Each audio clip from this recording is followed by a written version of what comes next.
Channel students welcome back to our channel Gyani academy. मैं हूं नमन अग्रवाल, आप सभी का फेवरेट फैकल्टी और स्वागत करता हूं आप सभी का एक और नए लेक्चर में, जहां आज हम देखने वाले हैं परफॉर्मेंस ऑफ रेसिप्रोकल प्रोमिसेस का टॉपिक। तो बिना किसी देर के शुरू करते हैं अपना काम। जय श्री राम। ओके, तो एक पेज का छोटू सा प्यारा सा और बहुत ही इजी बट इंपॉर्टेंट टॉपिक होने वाला है ये, जो कि कवर करता है हमारा सेक्शन नंबर 51, 52, 53, 54 और 57। तो भैया 4-5 सेक्शन अपन आज की इस क्लास में पढ़ने वाले हैं, जो कि काफी इजी और इंटरेस्टिंग है समझने में। तो फटाफट से देखते रहना और वीडियो को जो है भैया लाइक और शेयर करते रहना। तो आते हैं अपन अपने टॉपिक पे, that is performance of reciprocal promises. तो रेसिप्रोकल प्रोमिसेस के परफॉर्मेंस की यहाँ पे बात होने वाली है। अब सबसे पहले तो क्वेश्चन ये उठता है कि भाई रेसिप्रोकल प्रोमिसेस का मतलब क्या होता है। तो एक तो होता है प्रॉमिस, जैसे मैं आपको प्रॉमिस करता हूं कि अगर आप इस वीडियो पे क्या कर दोगे भैया 30 लाइक्स ले आओगे, तो फटाफट से मैं आपको जो है नेक्स्ट वीडियो जो है जल्दी से लेके आ जाऊंगा। तो मेरा क्या प्रॉमिस होगा कि भाई मैं आप लोगों के लिए एक नई वीडियो फटाफट से लेके आऊंगा। बट उसके रिटर्न में आप मुझे क्या प्रॉमिस कर रहे हो कि सर हम भी आपके इस वीडियो में जल्दी से 31 लाइक्स फटाफट से करवा देंगे। तो मेरा एक प्रॉमिस कि मैं आपको एक वीडियो ला के दूंगा, नेक्स्ट पार्ट इसका। आपका एक प्रॉमिस कि आप इस वीडियो पे क्या करवा दोगे, 31 लाइक्स करवा दोगे। तो ये क्या हो गया, आपने जो प्रॉमिस किया वो क्या है, मेरे प्रॉमिस का एक और प्रॉमिस है। मतलब प्रॉमिस का प्रॉमिस क्या हो गया, रेसिप्रोकल प्रॉमिस हो गया। तो आज के लेक्चर में अपन यही देखने वाले हैं कि परफॉर्मेंस ऑफ जब रेसिप्रोकल प्रॉमिसेस की बात आती है तो उसमें क्या सारे केसेस बन सकते हैं और उस केस को हमको कैसे डील करना है। क्लियर बात एकदम? हाँ जी सर। तो परफॉर्मेंस ऑफ रेसिप्रोकल प्रॉमिसेस काफी इंटरेस्टिंग टॉपिक होने वाला है, देखते हैं इसको, स्टार्ट करते हैं। There are situation where in a single contract there may be multiple promises and both the parties need to perform with a sequence। तो ऐसे सिचुएशन हो सकते हैं कॉन्ट्रैक्ट के अंदर में जहां पे बहुत सारे मल्टीपल प्रोमिसेस हैं और दोनों ही पार्टी को क्या करना है, कुछ ना कुछ अपना काम करना है और उसके लिए एक प्रॉपर सीक्वेंस भी होगा।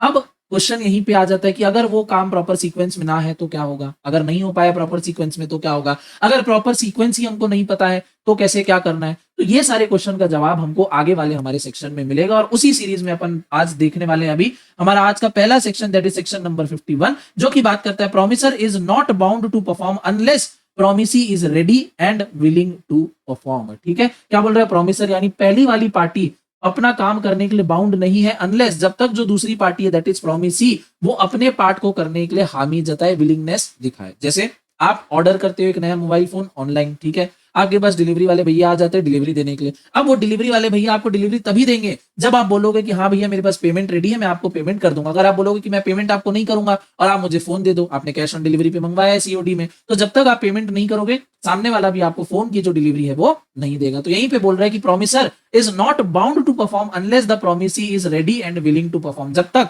प्रोमिसी अपने पार्ट का काम नहीं करेगा या करने के लिए मतलब रेडी या विलिंग नहीं है, तब तक प्रोमिसर भी आपको मोबाइल देने के लिए अपने पार्ट का काम करने के लिए बाउंड नहीं है। आप उसको नहीं बोल सकते कि भैया तेरे को तो फोन देना ही पड़ेगा, मैं तुम्हें चाहे पेमेंट करूं या ना करूं, ऐसा नहीं हो सकता। और यही बोलता है अपना सेक्शन नंबर 51। काफी ज्यादा प्रैक्टिकल एग्जांपल के साथ मैंने आपको समझा दिया है। अब फटाफट से टेक्स्ट भी इसका रीड कर लेते हैं। तो when a contract consists of reciprocal promises to be simultaneously performed, simultaneously मतलब भैया एक किया तुरंत दूसरा करना पड़ेगा उसको। No promiser needs to perform his promise unless the promisee is ready and willing to perform his reciprocal promise। अब यहाँ पे promiser का promise क्या था कि वो आपको फोन जो है डिलीवर करेगा। अब you being an promisee, आपका promise क्या है कि आप उसको immediately पेमेंट जो है वो कर दोगे। अब जब तक आप immediate पेमेंट नहीं करते हो या willingness नहीं दिखाते हो, तब तक ये जो promiser है ये भी अपने पार्ट को परफॉर्म करने के लिए बाउंड नहीं है। For example, A and B contract that A shall deliver goods to be paid by B for on delivery. To be paid for by B on delivery. A need not to deliver the goods unless B is ready and willing to pay for the goods on delivery. B need not to pay the goods unless A is ready and willing to deliver them on payment। क्या बोल रहे हैं, दोनों side से यहाँ पे A भी तब तक मोबाइल फोन नहीं देगा जब तक B रेडी ना हो पेमेंट करने के लिए, और B भी तब तक पेमेंट नहीं देगा जब तक A रेडी ना हो मोबाइल देने के लिए। तो दोनों को यहाँ पे साथ में काम करना है। बट मेन यहाँ पे फोकस आ रहा है प्रोमिसर की तरफ में कि प्रोमिसर बाउंड नहीं है जब तक प्रोमिसी जो है उसको रेडी या विलिंग नहीं है अपने पार्ट को परफॉर्म करने के लिए। That is section number 51 for you guys. आते हैं अपन नेक्स्ट सेक्शन पे, that is section number 52, order of performance of reciprocal promises. अब प्रॉमिस के बदले प्रॉमिस है, उसका ऑर्डर क्या होगा, अगर फिक्स है तो क्या होगा, अगर फिक्स नहीं है तो क्या होगा। तो देखते हैं। So when the order in which reciprocal promises are to be performed is expressly fixed by the contract, contract में फिक्स्ड है कि पहले A काम करेगा, उसके बाद A का ये काम हो जाएगा, B करेगा, B का हो जाएगा, फिर वापस A करेगा। अगर परफॉर्मेंस कैसे कैसे करना है, पहले कौन काम करेगा, दूसरे में कौन काम करेगा, ये फिक्स्ड है, तो they shall be performed in that order. तो वो उसी ऑर्डर में होना चाहिए। और अगर नहीं हो, and where the order is not expressly fixed by the contract, they shall be performed in that order which the nature of the transaction requires. अगर कोई ऐसा ऑर्डर फिक्स नहीं है कॉन्ट्रैक्ट में, तो जिस हिसाब से normal due course of business में जैसा वो काम होना चाहिए, वो उसी ऑर्डर में होगा। ठीक है, जैसे वो काम होना चाहिए वो उसी ऑर्डर में होगा। अगर पेमेंट का डिसाइडेड है कि पेमेंट पहले एडवांस में होगा, फिर गुड्स की डिलीवरी होगी, तो पेमेंट पहले होना चाहिए और फिर गुड्स की डिलीवरी होनी चाहिए। अगर कॉन्ट्रैक्ट में लिखा है कि पहले गुड्स की डिलीवरी होगी, सामने वाला पूरे गुड्स को चेक करेगा, गुड्स प्रॉपर बढ़िया होंगे, जैसे उसने डिस्क्रिप्शन दिया था, जो सैंपल भेजा था उसके साथ वो मैच कर रहा है, सामने वाला पूरा सेटिस्फाइड है, तब जाके वो उसको पेमेंट करेगा, तो उस हिसाब से ही यहाँ पे पेमेंट जो दी जाएगी। और एग्जाम्पल यहाँ पे Anil and Sunil contracts that Anil shall build a house for Sunil at a fixed price. Anil और सुनील यहाँ पे कॉन्ट्रैक्ट करते कि अनिल जो है वो सुनील के लिए घर बना के देगा एक फिक्स प्राइस पे। अब Anil's promise to build the house must be perform before Sunil's promise to pay it. अब जाहिर सी बात है, जब तक घर नहीं बनेगा तो सामने वाला उसको पे नहीं करेगा। तो यही यहाँ पे बोल रहा है कि यहाँ पे क्या है, कॉन्ट्रैक्ट हुआ है, ऑर्डर फिक्स नहीं है, बट नॉर्मल ट्रांजेक्शन में हमको क्या समझ में आ रहा है, पहले घर बनेगा, उसके बाद उस घर का क्या आ जाएगा, पेमेंट आ जाएगा। तो ये यहाँ पे है सेक्शन नंबर 52। नेक्स्ट आते हैं आपके सेक्शन नंबर 53 पे, जो की बात करता है liability of party preventing event on which the contract is to take effect. अब क्या हो रहा है, यहाँ पे दो पार्टी ने कॉन्ट्रैक्ट तो कर लिया है, बट एक पार्टी जो है दूसरी पार्टी को अपने पार्ट का काम करने से रोक रही है। Party liability of party preventing event on which the contract is to take effect. एक पार्टी क्या दूसरी पार्टी को मना कर रही है, रोक रही है, बाधाएं डाल रही है, तो उस केस में क्या होगा, आओ समझते हैं। तो when a contract contains reciprocal promises and one party to the contract prevents the other from performing his promise. जब रेसिप्रोकल प्रोमिसेस की बात है यहाँ पे और एक पार्टी दूसरे पार्टी को रोक रही है अपने पार्ट का काम करने के लिए, जैसे ए और बी है, ए ने कुछ प्रॉमिस किया, बी ने कुछ प्रॉमिस किया, अब ए जो है वो बी को बी के पार्ट का काम करने के लिए रोक रहा है। ठीक है, तो क्या होगा उस केस में, the contract become voidable at the option of the party so prevented. तो बी के केस में कॉन्ट्रैक्ट क्या हो जाएगा, वॉइडेबल, मतलब बी चाहे तो ए के ऊपर केस कर सकता है, बट ए बी के ऊपर केस नहीं कर सकता। This is the meaning of voidable contract, जो अपन ने बहुत कभी पहले पढ़ा है चैप्टर नंबर 2 में, पार्ट नंबर होगा 7 हमारी सीरीज का। ठीक है, तो अगर आपने मिस किया तो उसको देख लेना, प्लेलिस्ट में जाओगे आपको मिल जाएगा। ठीक है, तो क्या बोल रहे थे, contract become voidable at the option of the party so prevented and he is entitled to compensation from the other party for any loss which he may sustain in consequence of the non performance of the contract. और जो B को जो भी loss हुआ है वो ए से उसको रिकवर कर सकता है, जो भी उसको लॉस हुआ है। फॉर एग्जाम्पल यहाँ पे मन्नत एंड जन्नत, क्या नाम है भैया, मन्नत एंड जन्नत कॉन्ट्रैक्ट दैट मन्नत शैल एग्जीक्यूट सर्टेन वर्क फॉर जन्नत फॉर ₹10,000। मन्नत और जन्नत यहाँ पे कॉन्ट्रैक्ट करते हैं कि मन्नत जो है जन्नत के लिए कुछ काम करेगा और जन्नत उसको 10,000 रुपए देगा। अब जन्नत जो है भैया वो रेडी है, जन्नत को क्या करना है, उसको 10,000 रुपए देने, जन्नत के पास 10,000 रुपए है, वो रेडी है कि भैया मन्नत मेरा काम करके दे और मैं उसको तुरंत तुरंत पेमेंट कर दूं। तो Jannat is ready and willing to execute the work accordingly, but Mannat prevents him from doing so. अब मन्नत क्या है, जन्नत को रोक रहा है कि भाई तू पैसे मत दे। अब हो सकता है मन्नत अपने पार्ट का काम ही नहीं कर रहा है, तो जिससे जन्नत भी अपने पार्ट का काम जो है नहीं कर पा रहा है। अब इस केस में लॉस किसका हो रहा है, भाई लॉस हो रहा है जन्नत का, क्योंकि उसका काम तो कहीं से नहीं हो पा रहा है। तो the contract is voidable at the option of Jannat and if he elects to rescind it, यानी उसको कैंसिल करना चाहे तो भी वो कर सकता है। He is entitled to recover from Mannat compensation for any loss which he has incurred by its non performance. और जन्नत को कोई भी नुकसान हो रहा है, क्यों नुकसान हो रहा है, क्योंकि मन्नत काम नहीं कर रहा और उसको भी काम नहीं करने दे रहा है, तो जन्नत उससे क्या कर सकता है, पूरा अमाउंट रिकवर कर सकता है जो भी उसको लॉस हो रहा है। एंड दिस इज अपना सेक्शन नंबर 53। अब आते हैं फटाफट से हमारे आज के लास्ट सेकंड लेक्चर में, लास्ट सेकंड सेक्शन पे, दैट इज सेक्शन नंबर 54। क्या है section number 54, effect of default as to that promise which should be first performed in contract consisting of a reciprocal promises, section number 54। अब क्या है, इसको अपन एक example से समझ लेते हैं, वरना आप लोग के लिए टेक्स्ट पढ़ूंगा ना बहुत ही ज्यादा आप लोगों के लिए यहाँ पे खिचड़ी हो जाएगी। तो एग्जांपल देता हूं, दो पार्टीज हैं ए और बी, दो पार्टी है ए और बी, आपस में इन लोग कॉन्ट्रैक्ट करते हैं। कॉन्ट्रैक्ट क्या करते हैं, तो भैया ए बोलता है बी को, ए बोलता है बी को कि मैं तेरे को एक बढ़िया सा बेड बना के दूंगा, डबल बेड मस्त एकदम किंग साइज बेड बना के दूंगा।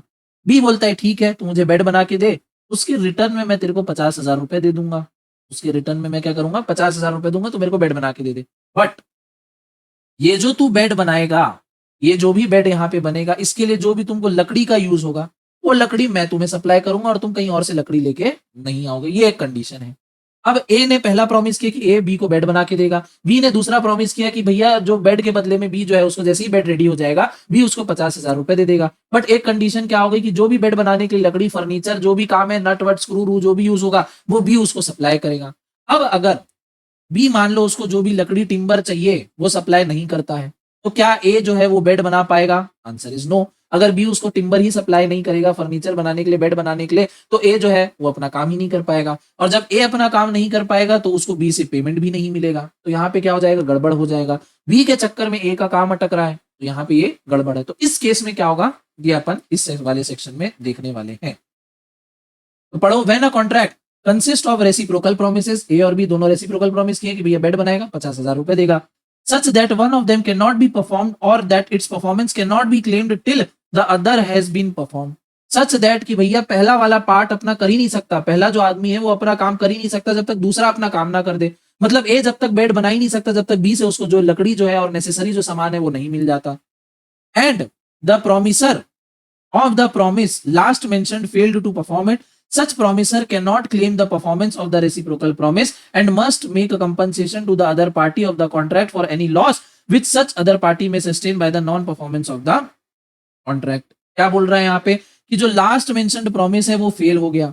लास्ट मेंशन्ड हमारे यहाँ पे प्रॉमिस क्या था भैया कि कंडीशन थी, कंडीशन क्या थी कि मैं तुमको जो भी नेसेसरी जो है लकड़ी वो तुमको सप्लाई करूंगा, और वो सप्लाई करने से फेल हो जाता है। अब ए तो भैया अपना काम दाम छोड़ के बी के साइड में आ गया काम करने, अभी उसको लकड़ी सप्लाई नहीं कर रहा है। इसके चक्कर में क्या हो रहा है, ए का जो टाइम है वो वेस्ट हो रहा है, ठीक है, और टाइम इज मनी, टाइम का यहाँ पे लॉस हो रहा है। तो बी को क्या है, ए को कंपनसेट करना पड़ेगा, क्योंकि ए जो है वो बी के कारण ही अपना काम नहीं कर पा रहा है। और यही एग्जांपल, इसी से मिलता जुलता एग्जांपल यहाँ पे दिया हुआ है। A contracts with B to execute certain builders work for a fix price. A और बी कॉन्ट्रैक्ट करते हैं कि वो ए जो है बी के लिए कुछ एक बिल्डिंग वाला काम करेगा एक फिक्स प्राइस के लिए, और B is supplying the necessary timber for the work. और बी क्या करेगा, उसको नेसेसरी टिम्बर जो भी लगेगा ए को वो सप्लाई करेगा।